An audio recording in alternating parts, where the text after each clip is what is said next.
Have you ever spotted a face in the clouds, read meaning in a song that played at the perfect time, or felt convinced a coincidence was actually a secret sign? If so, you're not alone, because every day, your mind is looking for patterns, even when reality is pure chaos. But why does this happen? Why are humans wired to find meaning in randomness? And what happens when our brain's pattern hunting ability goes too far? Today, let's dive deep into the psychology of apophenia, the science of seeing connections where there aren't any, how it shaped our evolution, and what it does to us in the modern world. There's something strangely comforting about finding order in chaos.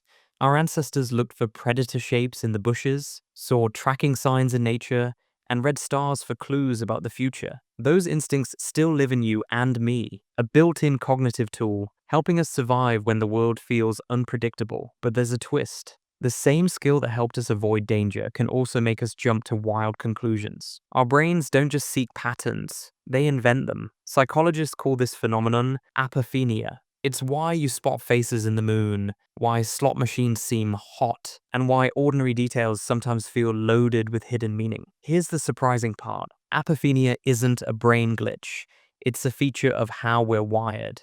Every time you connect unrelated dots, your mind is taking a shortcut, scanning for hidden threats or opportunities. This pattern detector was crucial for our ancestors. Those who guessed wrong were occasionally embarrassed, but those who guessed right, avoiding a fake-out predator or finding food, survived. That detection algorithm is still running in our brains, but now it's looking for meaning everywhere, in traffic, sports, politics, and our own personal stories. One famous form of apophenia is pareidolia, the tendency to see pictures or faces in random objects. It's why people believe they can see ghosts in photographs or religious images on toast. Studies show that the human brain is hardwired to recognize faces more than any other pattern. So we'll twist random shapes until a nose and eyes seem to appear. But it doesn't stop with visual cues. Our minds connect words, events, and numbers into meaningful stories. That feeling of coincidence? It's your brain rewarding itself with dopamine for making sense of the world. Even if you're fooling yourself, apophenia fuels creativity, but sometimes it leads us down the wrong path. This mental habit sparks art, music, and innovation.